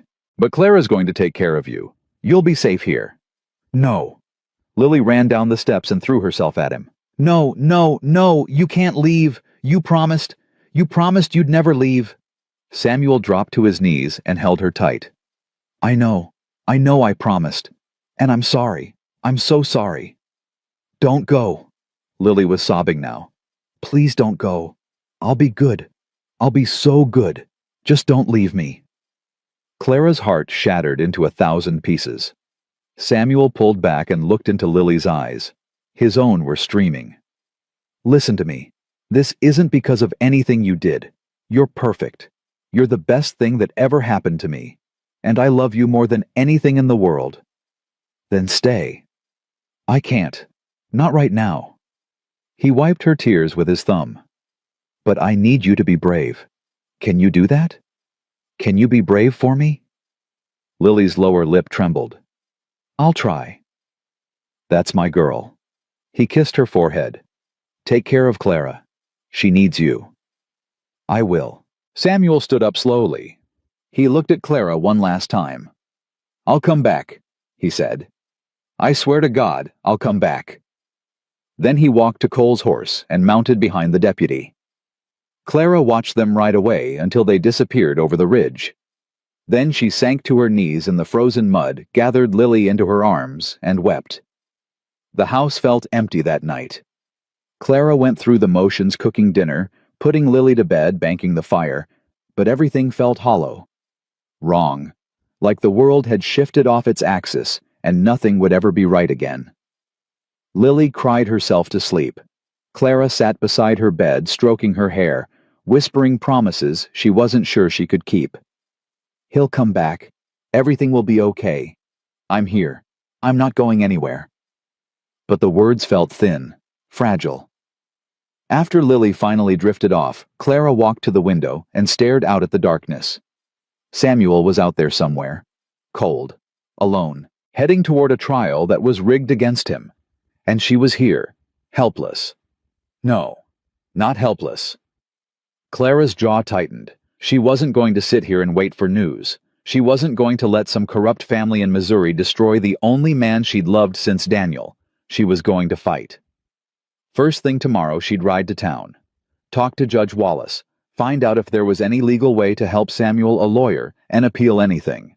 Then she'd wire Jefferson Crossing, find out who else had been there that night. The nurse who'd treated Holloway's wife, the neighbors who might have seen what really happened. Someone had to know the truth. And if that didn't work, if the law failed, she'd find another way. Clara Whitmore had survived 3 years alone on this ranch. She'd fought off wolves and weather and her own father-in-law. She'd taken in 2 strangers and made them family. She wasn't going to lose them now, not without a fight. Clara didn't sleep that night. She sat at the kitchen table with Daniel's old map spread before her, tracing the route to Missouri with her finger. 3 weeks by wagon, 2 weeks by horse if you rode hard. Samuel and Cole had a day's head start, but they'd be moving slow. 1 horse carrying 2 men couldn't push too fast. If she left now, if she rode through the night, she might catch them before they reached the state line. But she couldn't leave Lily. The thought hit her like a physical blow. She dropped her head into her hands and let out a sound that was half sob, half scream. Clara. She looked up. Lily stood in the doorway, clutching the old doll Clara had given her, her face pale in the lamplight. Sweetheart, you should be asleep. I can't sleep. Lily's voice was small, broken. I keep thinking Uncle Sam is going to come back, but he doesn't. Clara pushed back from the table and held out her arms. Lily ran to her, climbing into her lap like she was half her age. I miss him, Lily whispered. I know. I miss him too. Is he going to die? The question hit Clara like a knife. She pulled Lily closer, pressing her face into the child's hair. No, no, sweetheart. He's not going to die. I won't let that happen. Promise. Clara's throat tightened. She shouldn't promise. She couldn't know what would happen, couldn't control any of it. But Lily needed her to say it. Needed something to hold on to. I promise. They sat like that for a long time, wrapped around each other in the flickering lamplight. Eventually, Lily's breathing evened out her small body, going limp with exhaustion. Clara carried her back to bed, tucked the blankets around her, and pressed a kiss to her forehead. I'll bring him back, she whispered, whatever it takes. At first light, Clara rode to Maggie's. The older woman took one look at her face and pulled her inside without a word. She poured coffee, set out bread, and waited. Clara told her everything. The deputy, the warrant, Samuel's confession, the way he'd kissed her goodbye like it was the last time. When she finished, Maggie was quiet for a long moment. Well, she said finally, that's a hell of a mess. Clara laughed bitterly. That's one way to put it. What are you going to do? Fight. Find evidence. Prove he's innocent. How? Clara pulled a folded paper from her pocket. She'd found it in Samuel's coat that morning, a letter he'd been writing never finished. He mentioned a nurse, Clara said. A woman who was there the night Holloway's wife died. She saw what really happened. Samuel said she was the only one who knew the truth. Maggie took the letter and read it. Her eyebrows rose. Ruth Ann Calloway. Lives in St. Joseph now, apparently. She looked up. That's a long way, Clara. I know. And you'd have to leave Lily. Clara's jaw tightened. I know that too. Maggie studied her for a long moment. Then she set down the letter and reached across the table. Leave her with me. Clara blinked. What? Lily, leave her with me while you go. Maggie's voice was firm. I've got room. I've got time. And that child needs someone steady while you're off saving her uncle. Maggie, I can't ask you to. You're not asking. I'm offering. Maggie squeezed her hand. Clara, that man loves you. Anyone with eyes can see it. And you love him whether you're ready to admit it or not. Don't let him hang because you were too proud to accept help. Clara felt tears burn her eyes. I don't know how to thank you. Bring him back alive. That'll be thanks enough. Clara rode home, packed a bag, and sat Lily down at the kitchen table. I have to go away for a little while, she said carefully. To help Uncle Sam. Lily's face crumpled. No, you can't leave too. I have to, sweetheart. He needs me. I need you. Clara pulled her into a tight hug. I know you do, but Mrs. O'Connell is going to take care of you while I'm gone. She's kind and warm, and she makes the best biscuits in the whole county. You'll be safe with her. Lily was crying now, her small body shaking. What if you don't come back? What if you leave like Mama did? Clara's heart broke. She pulled back and looked into Lily's eyes. Listen to me. Your Mama didn't want to leave you. She fought as hard as she could to stay. But sometimes bad things happen that we can't control. She wiped Lily's tears with her thumb. I'm not sick. I'm not going somewhere dangerous. I'm going to find the truth and bring your uncle home. And then we're all going to be a family again. Okay? Lily sniffled. You promise? I promise. Cross your heart. Clara made an X over her chest. Cross my heart. Lily threw her arms around Clara's neck. I love you. The words hit Clara like a wave. She held Lily tight, tears streaming down her own face. I love you too, sweetheart. So much. An hour later, Clara left Lily at Maggie's boarding house with a trunk of clothes, her drawings, and the doll she wouldn't let go of. The goodbye was harder than anything Clara had done since burying Daniel, but she forced herself to mount Ranger and ride away. She had work to do. The journey to St. Joseph took 12 days. Clara pushed hard, stopping only when Ranger needed rest, sleeping in barns and under bridges when she couldn't find an inn. She ate when she remembered to drink water from streams and kept moving forward. On the 8th day, she caught up with Vern and Cole. She saw them from a ridge, 2 figures on horseback, making their way along the main road. Samuel was riding behind Cole now, hands bound in front of him. Even from a distance, Clara could see how thin he'd gotten, how defeated he looked. Her hand went to the rifle at her side. She could do it. One shot. Cole would never see it coming. But then Samuel would be a fugitive forever, and Clara would be a murderer. She lowered her hand. There had to be another way. She followed them for 2 more days, keeping her distance watching. Cole was careful. He checked their back trail every few hours, kept his hand near his gun, never let Samuel out of his sight. But he also talked. Clara couldn't hear the words, but she could see Samuel responding, nodding, sometimes even laughing. They weren't enemies. They were just 2 men caught up in something bigger than themselves. On the 10th day, Clara made her move. She rode down to the road and positioned herself directly in Cole's path. When he came around the bend, she was waiting. Afternoon, Deputy? Cole's hand went to his gun. Mrs. Whitmore, I should have known. I'm not here to cause trouble. Then why are you here? Clara looked past him to Samuel. His face had gone pale with shock. Clara, what are you doing? What I should have done days ago. She turned back to Cole. I know you're just doing your job. I know you've got orders. But the man you're taking back to Missouri is innocent. Cole's expression didn't change. That's not for me to decide. No, it's for a jury to decide. But what kind of jury is he going to get in a town where the dead man's brother is the sheriff?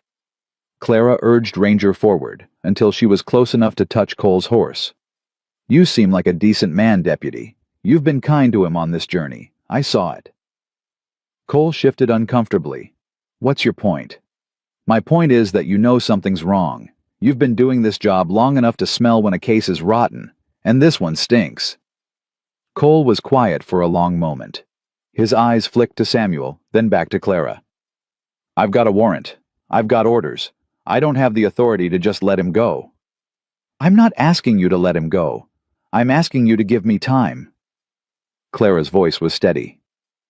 There's a witness, a nurse named Ruth Ann Calloway. She was there the night Holloway's wife died. She knows what really happened.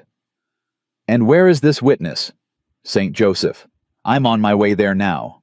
Cole frowned. How do you know she'll talk? I don't, but I have to try. Clara looked at Samuel. He saved my life. He saved his niece's life. He's the best man I've ever known, and I'm not going to let him die for something he didn't do. Samuel's eyes were wet. Clara, don't. She held up a hand. Don't tell me to go home. Don't tell me this isn't my fight. I already heard that speech. I didn't listen then, and I'm not listening now. Cole let out a slow breath. You're a stubborn woman, Mrs. Whitmore. I've been told. He was quiet for a long moment, thinking. Then he dismounted and walked to Clara's horse. I can give you 3 days. Clara's heart jumped. What? 3 days. I'll take a detour through Kansas City. Say my horse threw a shoe slowed us down. That'll give you time to get to St. Joseph and find your witness. Why would you do that? Cole's jaw tightened. Because my father was hanged for a crime he didn't commit. I was 12 years old. I watched them put the rope around his neck. He looked away. A year later they found the real killer. Too late to save my pa, but not too late for me to learn what justice really means. Clara reached out and touched his arm. Thank you. Don't thank me yet. If you don't have proof in 3 days, I'm taking him in. That's the deal. I'll have proof. Cole nodded once. Then he turned and walked back to his horse. Samuel caught Clara's eye. I love you, he mouthed. She smiled through her tears. I know. Then she kicked Ranger into a gallop and rode north. St. Joseph was bigger than Clara expected. Sprawling streets, brick buildings, crowds of people moving in every direction. She felt lost the moment she rode through the gates. But she didn't have time to be lost. She asked at the first general store she found. Ruth Ann Calloway, used to be a nurse. Anyone know where I can find her? The shopkeeper shook his head. Name doesn't ring a bell. She asked at the post office, the boarding house, the church.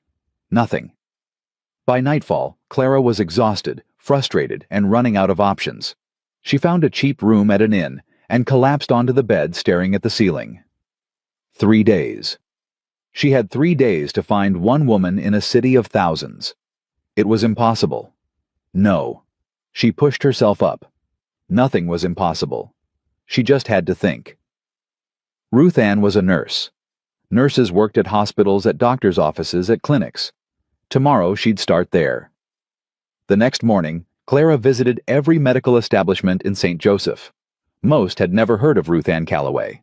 A few remembered the name, but didn't know where she'd gone.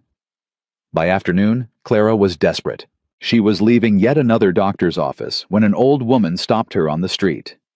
You're looking for Ruth Ann. Clara spun around. You know her. The woman nodded slowly. She was small and bent with sharp eyes and a face lined with years of hard living. Used to. She helped deliver my grandson 10 years back. Sweet woman. Quiet. Do you know where she lives? She moved out of the city a few years ago. Some trouble, I think. Something to do with a case back east. The woman squinted at Clara. You're not from Missouri, are you? Wyoming. Long way to travel for a nurse. Clara's throat tightened. She's the only one who can save someone I love. The old woman studied her for a long moment.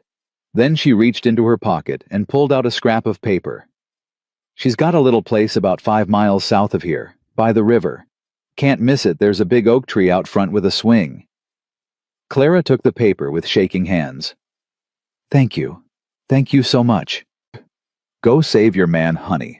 Lord knows this world needs more people willing to fight for love. Clara found the house just before sunset. It was small, neat, with a garden out front and smoke rising from the chimney. And there, exactly as the old woman had described, was a massive oak tree with a wooden swing hanging from its branches. Clara dismounted on shaking legs and walked to the door. She knocked 3 times. Silence. She knocked again. Go away. A woman's voice muffled through the wood. I don't want any visitors. Mrs. Calloway. My name is Clara Whitmore. I've come from Wyoming. I need to talk to you about Samuel Brennan. Silence again, longer this time. Then the door opened a crack, and a pair of tired blue eyes peered out. Samuel. The voice was different now, scared. Is he alive? For now, but not for much longer unless you help me. The door opened wider. Ruth Ann Calloway was younger than Clara expected, maybe 40, with graying hair and a face that had once been pretty, but was now worn with worry. Come in, she said quietly. Quickly. Inside the house was sparse but clean. Ruth Ann gestured to a chair and poured 2 cups of tea with hands that trembled slightly. I knew someone would come eventually, she said. I've been waiting for years, dreading it. Tell me what happened, the night Holloway's wife died. Ruth Ann sat down heavily. I was working at the hospital in Jefferson Crossing. Samuel Dr. Brennan was the best physician I'd ever seen. Compassionate, careful. He genuinely cared about his patients. And Eleanor Holloway. Ruth Ann's face darkened. She was dying when they brought her in. Consumption. There was nothing anyone could have done, the disease was too advanced. Samuel did everything possible, stayed with her through the night, held her hand when she passed. So why did Richard Holloway blame Samuel? Ruth Ann looked down at her tea. Because he needed someone to blame, and because Samuel knew the truth. Clara leaned forward. What truth? Eleanor didn't die from consumption alone. She was poisoned. Ruth Ann's voice dropped to a whisper. Richard had been putting arsenic in her medicine for months. Small doses, nothing that would show right away. He wanted her gone so he could marry his mistress. Clara felt sick. Samuel knew. He suspected. He told me about it the night before Eleanor died, said he was going to report it to the sheriff. Ruth Ann laughed bitterly. The sheriff who was Richard's brother. So Holloway killed his own wife and framed Samuel. Yes, and when Samuel confronted him, Holloway attacked him. Ruth Ann nodded. I wasn't there for that part, but I heard what happened after. Samuel defended himself. Holloway fell and hit his head, and suddenly the man who murdered his own wife was dead, and the doctor who tried to save her was being called a killer. Clara's hands were shaking. Why didn't you come forward? Why didn't you tell anyone? Ruth Ann's eyes filled with tears. Because Richard's brother threatened me. Said if I said one word he'd make sure I disappeared. I was scared. I ran. She looked up at Clara with an expression of pure anguish. I've hated myself every day since. I let an innocent man take the blame for something he didn't do. Clara reached across the table and took Ruth Ann's hand. It's not too late. What do you mean? Come back with me. Testify. Tell the truth. Ruth Ann pulled her hand away. I can't. They'll kill me. The Holloways have money power. Samuel has a 6-year-old niece who's waiting for him to come home. Clara's voice was fierce. She lost her mother 3 months ago. Samuel is all she has left, and right now he's being taken back to Missouri to stand trial for a crime he didn't commit. Ruth Ann was crying now. I'm sorry. I'm so sorry. Sorry isn't enough. Clara stood up. I'm not asking you to be brave for yourself. I'm asking you to be brave for a little girl named Lily, who cries herself to sleep every night, wondering if she's ever going to see her uncle again. Ruth Ann flinched like she'd been struck. "I know you're scared," Clara continued. "I'm scared too. But sometimes fear isn't a stop sign. It's a warning. You pay attention, but you keep walking." The room was silent except for Ruth Ann's ragged breathing. Finally, she looked up. "One condition." Clara's heart jumped. "Anything." "If I testify, I want protection. A new name, a new place to live. Somewhere the Holloways can't find me." "Done. I'll make sure of it." Ruth Ann wiped her eyes with the back of her hand. "Then I'll do it. For Lily. For Samuel. For the woman I should have been years ago." Clara pulled her into a hug. "Thank you. Thank you." They left at dawn. Clara pushed the pace hard, knowing every hour counted. Ruth Ann wasn't much of a rider, but she held on without complaint, her face set with determination. On the second day, they crossed into Missouri. On the third day, they caught up with Cole. He was waiting at a crossroads just outside Kansas City, exactly where he'd said he'd be. When he saw Clara riding toward him with another woman, his eyebrows rose. "You found her?" "I found her." Cole looked at Ruth Ann. "You're the witness." Ruth Ann straightened in her saddle. "I am. And I'm ready to tell the truth." Cole studied her for a long moment. Then he nodded slowly. "All right, let's go save your doctor." Samuel looked up when he heard the hoofbeats. He was sitting against a tree, hands still bound, his face hollow with exhaustion and defeat. When he saw Clara, his whole body went rigid. "Clara! What how?" She dismounted and ran to him, dropping to her knees in the dirt. "I found her. Ruth Ann. She's going to testify." Samuel's eyes went wide. He looked past Clara to where Ruth Ann sat on her horse, watching him with tears streaming down her face. "Ruth Ann!" "I'm sorry, Samuel." Her voice cracked. "I should have spoken up years ago. I was a coward." "You were scared. There's a difference." Ruth Ann shook her head. "Not enough of one. But I'm here now. And I'm going to tell everyone what really happened." Samuel's hands were shaking. Clara reached out and took them in hers.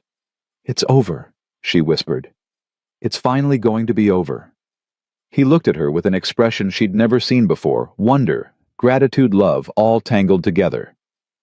"You came for me." "Of course I came for you. Did you think I wouldn't?" "I thought—" His voice broke. "I thought I'd never see you again." Clara cupped his face in her hands. "I told you. I promised Lily. I keep my promises." Samuel laughed, half laugh, half sob, and pressed his forehead against hers. "I love you." "I love you too." Cole cleared his throat. "Hate to interrupt, but we've got a trial to get to." Clara helped Samuel to his feet. His hands were still bound, but he walked taller now, straighter. They rode into Jefferson Crossing together. The trial lasted 3 days. Ruth Ann testified first. She told the court everything: the arsenic, the cover-up, the threats. She was calm, clear, unwavering. When Richard Holloway's brother tried to discredit her, she stood her ground. "I was there," she said. "I saw the medical records. I know what happened." Then Samuel testified. He told his story from the beginning, meeting Eleanor, diagnosing her illness, discovering the poisoning. He described confronting Richard, the fight, the fall. "I didn't mean to kill him," Samuel said quietly. "I was defending myself, and I was trying to get justice for his wife." The jury deliberated for 6 hours. Clara sat in the gallery with her hands clasped tight, barely breathing. Ruth Ann sat beside her, equally tense. When the foreman stood, the whole room went silent. "On the charge of murder in the first degree, we find the defendant not guilty." Clara let out a sob of relief. Ruth Ann grabbed her hand and squeezed. "On the charge of manslaughter, we find the defendant not guilty." The courtroom erupted. People were shouting, crying, arguing. But Clara couldn't hear any of it. She was already pushing through the crowd, running toward Samuel. He met her halfway, arms open. She crashed into him hard enough to knock them both off balance. "You're free," she gasped. "You're free. Because of you." He pulled back and looked into her eyes. "Clara, I don't know how to—" She kissed him, right there in the middle of the courtroom, in front of God and everyone. She kissed him like she'd wanted to since that first night by the fire, like she'd been afraid to want for 3 years, like she'd never kiss anyone again. When they finally broke apart, the crowd had gone quiet. Clara didn't care. "Take me home," she said. "Take me home to Lily." Samuel smiled a real smile, bright and unguarded. "Yes, ma'am." The ride back to Wyoming took 3 weeks. They traveled slowly, stopping when they wanted, sleeping under the stars. Clara told Samuel everything that had happened while he was gone finding Ruth Ann, the deal with Cole Lily staying with Maggie. Samuel listened to it all with an expression of amazement. "You did all that for me." "I did it for us." Clara reached over and took his hand. "For our family." He brought her hand to his lips and kissed it. "Our family. I like the sound of that." On the 20th day they crested the final ridge and saw Cold Spring spread out below them. Clara's heart swelled. Home. They rode straight to Maggie's boarding house. Clara barely had time to dismount before the door flew open and a small figure came running out. "Uncle Sam! Clara!" Lily threw herself at Samuel so hard she nearly knocked him off his horse. He caught her and lifted her up, spinning her around while she shrieked with joy. "You came back! You came back!" "I promised, didn't I?" Samuel's voice was thick with tears. "I always keep my promises." Lily turned to Clara, arms outstretched. "You brought him back. You promised, and you did it." Clara gathered them both into her arms. "I told you, sweetheart, we're a family now, and families don't give up on each other." Maggie appeared in the doorway, wiping her eyes with her apron. "About time you got back. I was starting to think I'd have to raise this child myself." Clara laughed and hugged her tight. "Thank you. For everything." "Don't mention it." But Maggie was smiling. "Now get going, all of you. You've got a ranch to run." They rode home together, Clara, Samuel, and Lily, as the sun began to set behind the mountains. The ranch looked exactly as Clara had left it, maybe a little more overgrown, maybe a little worse for wear. But it was theirs. Samuel dismounted and stood looking at the house, the barn, the fences he'd helped repair. Lily tugged at his hand. "Come on, Uncle Sam. I want to show you Hope. She got so big while you were gone." Samuel let her lead him toward the stable, laughing at her excitement. Clara watched them go, her heart so full it hurt. This was what she'd been fighting for. This moment. This family. And it was finally hers. The first week back felt like a dream Clara was afraid to wake from. She kept catching herself staring at Samuel across the breakfast table, watching him chop wood in the yard, listening to him read stories to Lily by the fire. Every time he looked up and smiled at her, she felt that same jolt of disbelief. He was here. He was really here. And he wasn't going anywhere. But there was still one piece of unfinished business. Judge Harlan Whitmore hadn't given up.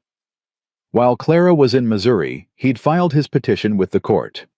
The stewardship hearing was scheduled for the following week. "We should talk about it," Samuel said one evening after Lily had gone to bed. Clara was sitting by the fire, mending a tear in one of Lily's dresses. Her hands stilled. "I know. The partnership contract might not be enough. Wallace warned us Harlan would challenge it." "I know that too." Samuel moved to sit beside her. "Clara, look at me." She set down the mending and met his eyes. "There's another way?" he said quietly. "A way that would end this for good." Clara's heart started beating faster. "Samuel, let me finish." He took her hands in his. "I know this isn't how it's supposed to happen. I know there should be flowers and a sunset, and me down on one knee somewhere romantic. But I've learned something these past few months. Life doesn't wait for perfect moments. You have to make them yourself." Clara couldn't breathe. Samuel reached into his pocket and pulled out a small object, a ring. Simple silver with a tiny blue stone set in the center. "This was my mother's," he said. "She gave it to me before she died. Told me to give it to someone worthy of it." His voice cracked. "I've never met anyone more worthy than you." Clara felt tears sliding down her cheeks. "Clara Josephine Whitmore, you saved my life. You saved Lily's life. You gave us a home when we had nothing. You fought for me when everyone else had given up." He looked into her eyes. "I love you. I've loved you since the moment you pointed that rifle at my chest and told me not to die on your floor." She laughed through her tears. "That's when you fell in love with me. That's when I knew you were different. Someone fierce enough to protect what's hers, but soft enough to take in two strangers in a storm." He squeezed her hands. "I don't want to be your business partner, Clara. I want to be your husband. I want to wake up next to you every morning and fall asleep beside you every night. I want to raise Lily together, build this ranch together, grow old together." Clara couldn't speak. Her throat was too tight. "I know you're scared," Samuel continued. "I know you've been hurt before. I know trust doesn't come easy, but I'm asking you to trust me anyway, to take a chance on us, on this family we've built." He held up the ring. "Clara Whitmore, will you marry me?" For a long moment, the only sound was the crackle of the fire. Then Clara reached out and took the ring from his hand. "Yes." Samuel's whole face transformed. "Yes. Yes, you stubborn, wonderful man. Yes, I'll marry you." He pulled her into his arms and kissed her deep and slow and full of promise. Clara kissed him back with everything she had, 3 years of loneliness and grief and fear melting away in the warmth of his embrace. When they finally broke apart, they were both crying. "I thought you'd say no," Samuel admitted. "I almost did. The scared part of me wanted to." Clara touched his face. "But the rest of me, the part that remembers what it's like to really live that part, couldn't wait to say yes." Samuel pressed his forehead against hers. "I'm going to spend the rest of my life making you glad you did." "You better." A small voice came from the hallway. "Are you getting married?" They turned. Lily stood in the doorway, her doll clutched against her chest, her eyes wide with hope. Clara held out her arm. "Come here, sweetheart." Lily ran to them, climbing onto the settee between them. Are you really getting married?" "We are." Samuel put his arm around her. "How do you feel about that?" Lily's face split into the biggest smile Clara had ever seen. "I feel happy. I feel so happy." She threw her arms around Clara's neck. "Does this mean you're going to be my mama now?" Clara's heart stopped. She looked at Samuel. He nodded, his eyes wet. "If you want me to be," Clara whispered. Lily pulled back and looked at her with complete seriousness. "I want you to be. I've wanted you to be since the first day, when you braided my hair and showed me hope and told me it was okay to cry." Clara gathered her close. "Then yes, I'll be your mama, for as long as you want me. Forever. Forever." The three of them sat there, wrapped around each other, as the fire burned low and the night grew quiet. A family. A real family. Clara had almost forgotten what that felt like. The wedding was set for the following Sunday. Maggie insisted on handling the preparations. "You've got enough to worry about with that hearing coming up. Let me do this for you." Clara tried to argue, but Maggie wouldn't hear it. "I've buried 2 husbands and 2 sons. Let me celebrate something for once." So Clara let her. And somehow in the space of 5 days, Maggie transformed the little church in Cold Spring into something magical.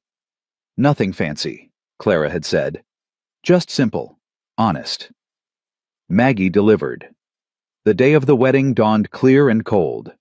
Clara woke early, her stomach full of butterflies. She'd barely slept, her mind racing with everything that could go wrong.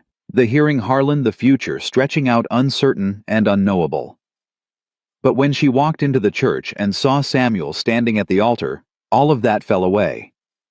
He was wearing a dark suit that Maggie had somehow procured from somewhere. His hair was combed, his face shaved clean, and he was looking at her like she was the only person in the world. Clara walked down the aisle alone. She'd thought about asking someone to give her away, but in the end, she decided against it. She'd been on her own for 3 years. She'd earned the right to walk herself into her new life. Lily walked ahead of her scattering dried flowers from a basket. She was wearing a new dress blue to match her eyes, and her hair was braided with ribbons. She looked like a little angel. The ceremony was short and simple. The preacher said the words. Clara and Samuel said their vows. And when he slipped her mother's ring onto her finger, Clara felt something click into place. Like a key turning in a lock. Like a door finally opening. "I now pronounce you husband and wife," the preacher said. "You may kiss the bride." Samuel pulled her close and kissed her softly, reverently. The small crowd cheered Maggie, Judge Wallace, Sheriff Thorne, a few neighbors who'd come despite the whispers.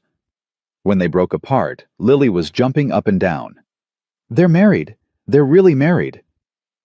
Samuel scooped her up and held her between them. "We're a family now," he said. "Official." "Does that mean I can call you Mama and Papa?" Clara's eyes filled with tears. "You can call us whatever you want, sweetheart." Lily threw her arms around both their necks. "Mama, Papa, I love you." Clara held on tight. "We love you too, baby girl. We love you too." The reception was small but warm. Maggie had prepared enough food to feed an army, and the little church hall was filled with laughter and music, and the smell of fresh bread. Clara stood by the window watching Samuel dance with Lily. He was spinning her around, making her giggle, her small feet barely touching the ground. "You look happy." Clara turned. Maggie stood beside her holding 2 cups of cider. "I am happy." Clara took the cup. "I'd forgotten what that felt like." "Happiness has a way of sneaking up on you when you're not looking." Maggie smiled. "That man loves you something fierce." "I know." "And that little girl, she's going to be just fine. You've given her something precious." Clara looked at Lily, still laughing in Samuel's arms. "She's given me something too. They both have. That's how family works. You give and you get, and somehow there's always more than you started with." Clara felt tears prick her eyes. "Thank you, Maggie, for everything." "Oh, hush." But Maggie was blinking hard too. "Now go dance with your husband before I start crying all over this nice dress." Clara laughed and walked across the room. Samuel saw her coming and set Lily down. "May I have this dance, Mrs. Brennan?" Clara's heart swelled. "You may." He pulled her close, one hand on her waist, the other holding hers. They swayed together to the fiddle music, not quite dancing, just holding each other. "I keep thinking I'm going to wake up," Samuel murmured against her hair. "Me too." "This is real, right? This is actually happening." Clara pulled back and looked into his eyes. "This is real. You're stuck with me now." "There's no place I'd rather be stuck." He kissed her again, soft and slow.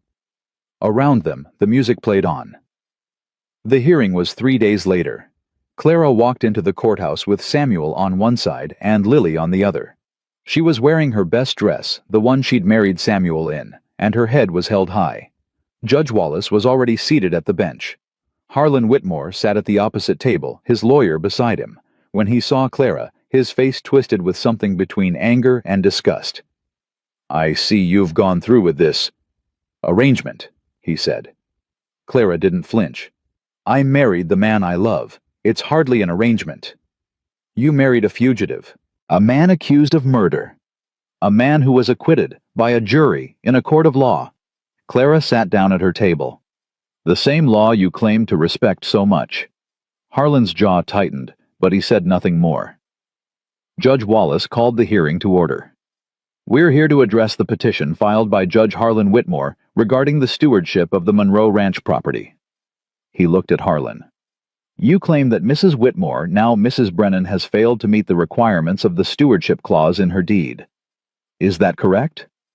Harlan's lawyer stood. "That is correct, Your Honor. The clause clearly states that an unmarried woman cannot hold property of this size without male oversight. Mrs. Whitmore has been unmarried for nearly 4 years. She's married now, Judge Wallace pointed out. The marriage took place after the petition was filed. We contend that it's a marriage of convenience designed solely to circumvent the law. Clara stood. Your Honor, may I speak? Wallace nodded. This marriage is not a convenience. It's a commitment. Samuel Brennan came into my life when I was alone and struggling. He worked my land, helped me rebuild, and became part of my family. She looked at Harlan. He didn't marry me for my property. He married me because he loves me. And I married him because I love him. Harlan's lawyer smirked. Very touching, but the law doesn't care about love. Then let's talk about the law. Clara reached into her bag and pulled out a sheaf of papers. I have documents here showing that the Monroe Ranch has been fully operational for the past 3 years. Livestock counts, crop yields, property improvements, all maintained by me alone, without any male oversight. She laid the papers on the judge's bench. I also have a letter from the original surveyor who drew up my deed. He states that the stewardship clause was included at the request of my husband's grandfather, not as a legal requirement, but as a suggestion. She looked at Harlan. A suggestion that was never meant to be enforced. Harlan's face went red. That's irrelevant. The clause is in the deed. It's legally binding. Is it? Clara pulled out another paper. This is a copy of a similar clause from a deed in Missouri. It was challenged in court last year and found to be unconstitutional. The judge ruled that such clauses violate a woman's right to own property. Judge Wallace took the paper and read it carefully. His eyebrows rose. This is interesting. It's a precedent, Your Honor, and it applies here. Harlan stood his chair, scraping loudly. This is outrageous. You can't just... Sit down, Judge Whitmore. Wallace's voice was sharp. You're not on the bench today. I am. Harlan sat, but his face was purple with rage. Wallace was quiet for a long moment, reading through the papers. Finally, he looked up. Mrs. Brennan, you make a compelling case. However, I'm not in a position to rule on constitutional matters. That would need to go to a higher court. Clara's heart sank. But, Wallace continued, I can rule on the immediate petition, and based on the evidence presented, including Mrs. Brennan's marriage, her documented stewardship of the property, and the questionable origins of the clause itself, I find no grounds to transfer the property. Clara couldn't breathe. The petition is denied. The Monroe Ranch remains the legal property of Clara Whitmore Brennan. For a moment, Clara just stood there, unable to process what she'd heard. Then Samuel's hand found hers squeezing tight, and Lily was tugging at her dress, asking if they'd won, and Maggie was cheering from the gallery. They'd won. Clara looked at Harlan. He was staring at her with an expression of pure hatred. This isn't over, he said quietly. Clara met his gaze without flinching. Yes, it is. I'm not Daniel. I'm not going to bend to you or break for you. This land is mine. It's been mine for 3 years, and it's going to stay mine for the rest of my life. She leaned closer. You can fight me all you want, Harlan, but I will never stop fighting back. So you can either accept that and leave me alone, or you can spend the rest of your days losing to a woman you thought you could control. Harlan's mouth opened, closed. For once in his life, he had nothing to say. Clara turned and walked out of the courthouse, her husband and daughter beside her. She didn't look back. Spring came slowly that year, but when it arrived with a vengeance. The snow melted almost overnight, revealing patches of green that spread across the ranch like hope. Clara stood on the porch watching Samuel work in the garden, while Lily ran circles around him pretending to be a horse. 3 months had passed since the hearing. 3 months of peace. Harlan had disappeared from public life shortly after losing the case. Rumors said he'd gone east to live with relatives. Other rumors said he'd had a breakdown. Clara didn't know which was true, and she didn't particularly care. He was gone. That was what mattered. The ranch was thriving. Samuel had turned out to be even better at farming than Clara had hoped. He had a way with the animals, a patience with the soil, a knack for fixing things that seemed unfixable. And he'd started practicing medicine again. It had happened gradually. First he'd helped Maggie's cook when she burned her hand. Then he'd treated a neighbor's son who'd fallen from a horse. Word spread, and before long people were coming to the ranch asking for Dr. Brennan. "You don't have to do this," Clara had told him. "Not if it brings back bad memories." Samuel had smiled. "The memories aren't all bad, and I became a doctor to help people. I forgot that for a while, but you helped me remember." Now he split his time between the ranch and a small office in town. Cold Spring finally had a real doctor. Clara heard footsteps behind her and turned. Lily was running up the porch steps, her face flushed with excitement. "Mama! Mama Hope had a baby!" Clara's eyes went wide. "What? A baby horse. In the stable, Papa says it's a girl." Clara grabbed Lily's hand and hurried toward the stable. Sure enough, Hope was standing in her stall, looking exhausted but proud. And beside her on shaky new legs was the tiniest foal Clara had ever seen. Samuel stood nearby, grinning. "She just delivered about 10 minutes ago. Perfect birth. No complications." Clara pressed her hand to her mouth. "She's beautiful." "She needs a name," Lily said, tugging on Clara's arm. "Can I name her, please?" Clara looked at Samuel. He nodded. "Of course you can, sweetheart. What do you want to call her?" Lily studied the foal with serious concentration. The baby horse blinked at her with big, curious eyes. "Grace," Lily said finally. "Because Mama says grace is when good things happen that you don't deserve." Clara's throat tightened. She knelt down beside Lily. "That's a beautiful name." "Really?" "Really." Clara hugged her tight. "It's perfect." Samuel put his arm around both of them. They stood there together watching Grace take her first wobbly steps. Hope and Grace. Clara thought about that, about how far they'd all come. A year ago she'd been alone, broken, convinced she'd spend the rest of her life fighting just to survive. Now she had a husband who loved her, a daughter who'd healed her heart, a home that was finally full of the sounds she'd missed for so long, laughter and footsteps, and the quiet comfort of people who belonged to each other. "Penny for your thoughts," Samuel murmured. Clara leaned into him, just thinking about how much can change in a year. Good change. The best change. She looked up at him. "I was so scared when you showed up on my doorstep. Scared of letting someone in. Scared of losing everything again. And now I'm not scared anymore." She touched his face. "You taught me that love isn't about avoiding loss. It's about finding something worth the risk." Samuel kissed her forehead. "You taught me that too." Lily squeezed between them, demanding attention. "Can we show Hope the baby I think she wants to see?" Clara laughed.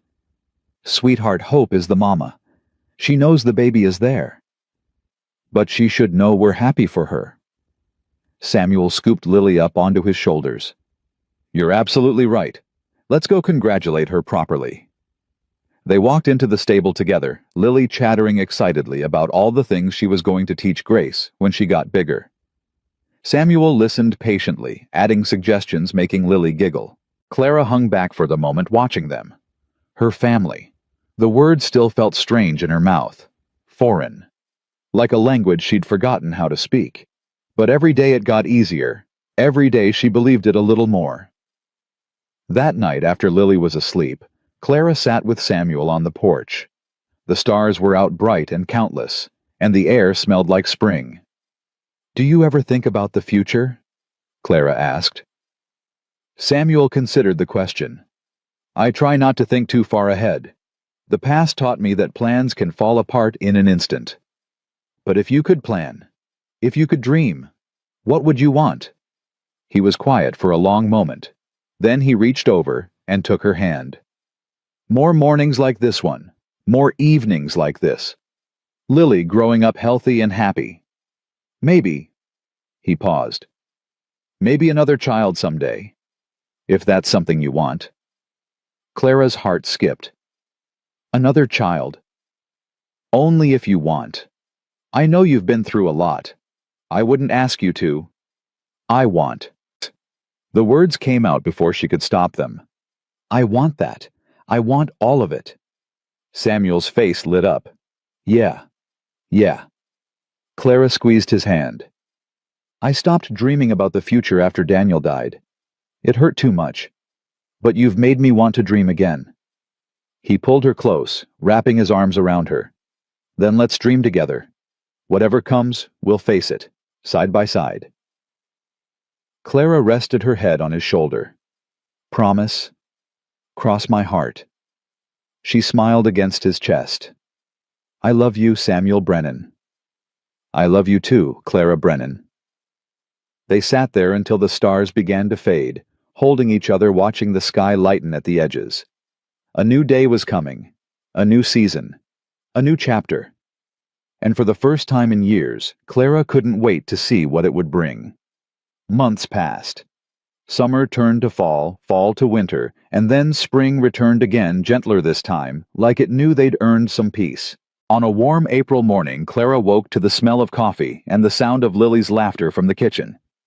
She lay in bed for a moment, listening, letting the sounds wash over her. 1 year. It had been 1 year since Samuel and Lily had stumbled into her life.